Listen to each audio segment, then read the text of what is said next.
Good evening, this is Around Cincinnati. I'm Lee Hay. On tonight's program, you'll hear about the American premiere of a Baroque piece of music at Xavier University and a special concert at the Carnegie Arts Center. The author of the bestseller Barry Ballantyne drops by, along with the director of Ensemble Theater's next production, plus a preview of the explosive show Drumline Live at the Aronoff Center on Around Cincinnati.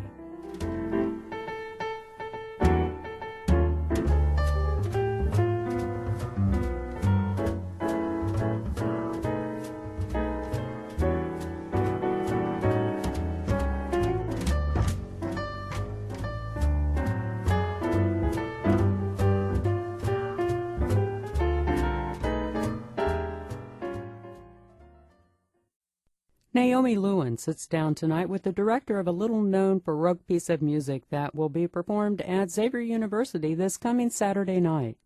Scott Buzza, welcome to Around Cincinnati.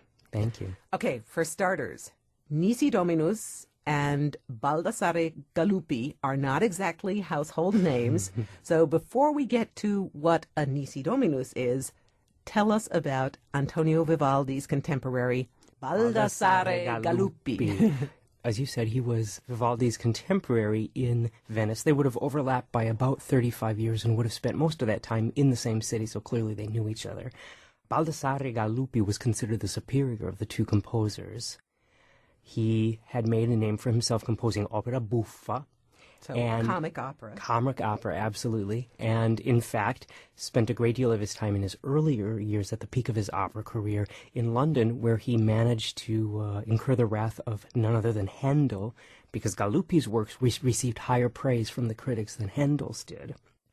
He also, later on in his career, spent time in the court of Catherine the Great in Russia and St. Petersburg. He got around. He got around, but he eventually retired back to Venice, where he was from, and took up residence in the Basilica of San Marco, following a grand tradition of composers there. Yeah, everybody in Venice who was anybody wrote for St. Mark's Cathedral. It's ground zero, yeah, absolutely.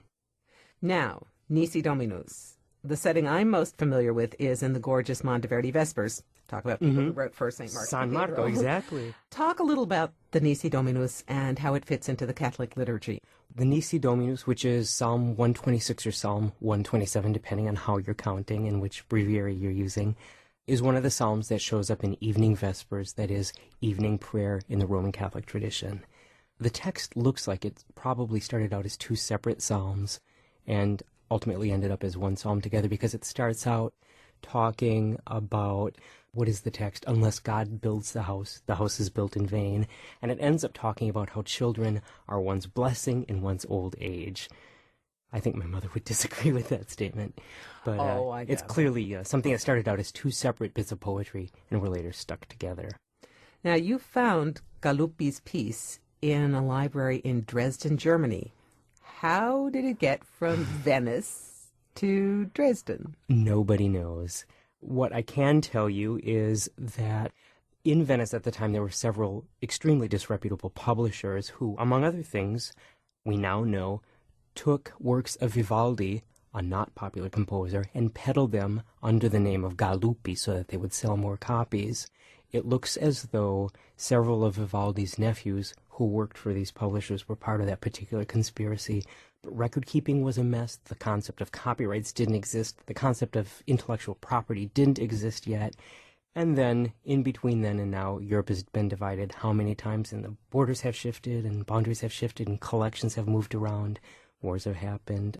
In the case of Galuppi, his things seem to be scattered all over the place, not just in Dresden, in places like Dijon and St. Petersburg. Well, you talk about the boundaries shifting and things like that. I know that a lot of music, people might say, well, how come this is only coming to light now? Well, so much music that was caught behind the Iron Curtain is only now coming to light because it sort of languished in libraries that people barely had enough money to keep up. Oh, absolutely. Well, and I would encourage somebody to think about it in these terms. Vivaldi's Four Seasons, you can walk into any recording shop on the planet Earth these days and choose from, 10 recordings? Dozens, yeah. Of Vivaldi's Four Seasons, but until 1955, when a Spanish violinist named Felix Ayo made a recording with a new Italian chamber orchestra called I Musici, the work was virtually unknown, and it was because of the commercial success of Felix Ayo's recording that we all are really tired of the Vivaldi's Four Seasons. Now, were you specifically looking for this piece in the library in Dresden? I was. How did you know about it? Well, I stumbled across a recording of a performance made by a Dresden Baroque ensemble, and I was just smitten. Upon the first listening, this piece is so extraordinary, so remarkable, and so unusual to the ear. And when was that recording made? Within the past 10 years. I don't know for sure exactly when. So my first step was to contact the musicians that had made the recording. They let me know where they had stumbled across the manuscript. And then I went in search of the manuscript. Nothing glamorous about that at all. As you probably know, manuscripts aren't just kept in a pile where you can rifle through them and get your hands all over them. They're kept on microfiche, or in this case, CD-ROM. As it turns out, a CD-ROM holds upward from 200-some manuscripts. So I pretty much had to dig. And so you still dig even in the digital It's age? the digital digging, yeah, absolutely. But after about 6 months of searching online, going through lists of contents and lists of contents and lists of contents, I came up with some possibilities that I thought might be it.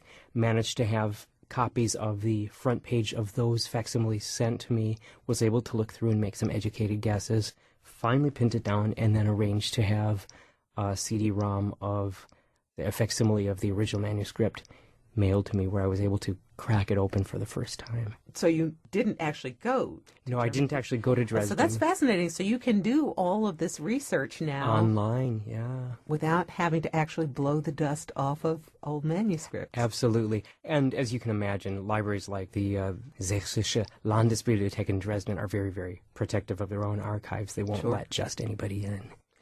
So they've digitized all this stuff, but they haven't necessarily cataloged it, so you couldn't search by title. Exactly. So, for example, this particular Nisi Dominus does not appear in Grove's Dictionary of Music under the list of Galuppi's known compositions. And yet, once you look at it, it's like looking at a fingerprint. It's undeniably his work.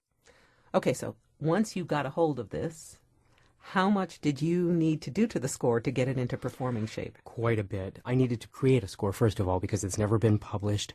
The actual manuscript, which the original performers would all have performed from, all crowded around one music desk, if you can picture that. It's not something that modern musicians can be expected to read. It uses clefs that we don't use anymore. It uses abbreviations, a certain kind of shorthand, in addition to which it's all written with this flourish, these pens with the nibs cut off that were used for writing tools. So my first step was to create a usable score, and from that create instrumental parts that instrumentalists could play off. And in the process, the count right now is around 160 mistakes that I've had to correct. Because as you can imagine, when you're copying through, you can't go back and erase. If you've got a wrong note, or a note appears in the wrong value or on the wrong line of the staff in this funny clef that you're not sure you can read anyway, mistakes crop up. So part of my job has been correcting the mistakes and then cataloging those. Now, I understand that one of the instruments in Galuppi's Nisi Dominus is the theorbo, which is sort of the giraffe of the musical instrumental zoo. That's my word exactly. Yeah, absolutely. If you were to cross a guitar with a giraffe and somehow mix a little bit of watermelon in there, you would get a theorbo. It's got that watermelon-shaped body, a neck that's probably, 6 feet long or longer, 15 to 20 strings. It's just enormous. They tell me that getting them through airport security is an absolute nightmare. I can imagine. Now, did you put the theorbo in there, or did Galuppi? Neither nor. From what we know about Baroque performance practice in Venice in those particular decades of that particular century, we know that the theorbo was typically included in the basso continuo, which would be that group of instruments that's assigned the job of accompanying the main instrumentalist somewhat in the background. But we also know that there were no hard and fast requirements for what the basso continuo needed to consist of. So in our case, since we don't have a theorbo or a theorbo player, we'll be substituting the harpsichord. What is your musical background? Oh boy, how much time do we have? I started out as a violist, played professionally for about 16 seasons, climbed on that slippery slope known as conducting, and ended up in an even more disreputable profession. Early music? Early music and a choral conductor, that's right. And you not only work at Xavier, you seem to work all over town. I work a lot. I teach a good hefty course load in oral skills and music history and literature over at NKU, and I teach all of the courses in sacred music at CCM, along with symphonic literature and some other things like that. So what other forces will you be using for the Galuppi Nisi Dominus? We will be using strings, first violin, second violin, viola, cello, contrabass, and organ, along with the harpsichord. And this is a choral piece. This is a choral piece with soloists. Yep. So there will be 24 singers, which was the size of Galuppi's choir in San Marco. And out of the chorus, for occasional movements, step soloists.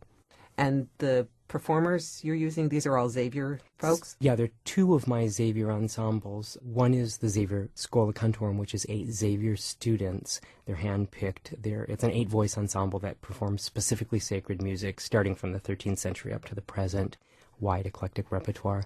The other group is a professional group. Harmonia Sacra Xaveriana is the full name. And those are 12 professional singers from the area who are also liturgical musicians. And the soloists are drawn from this group, or they're... Right, absolutely.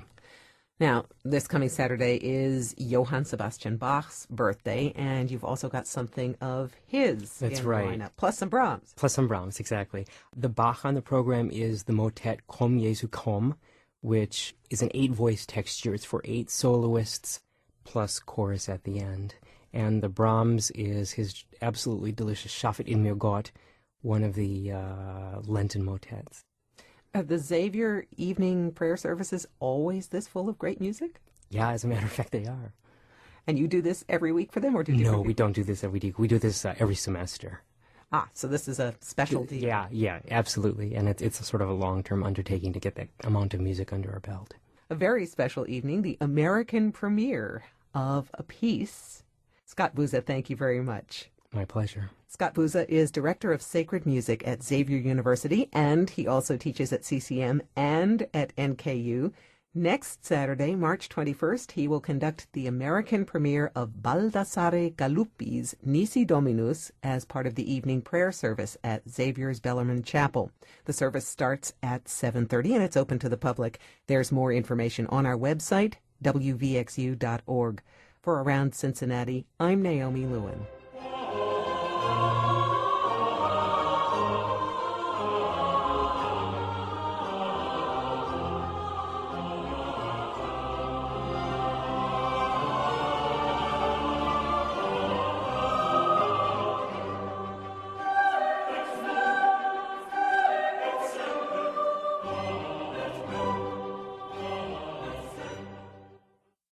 Support comes from Queen City Hearing Aid Specialist, physician owners.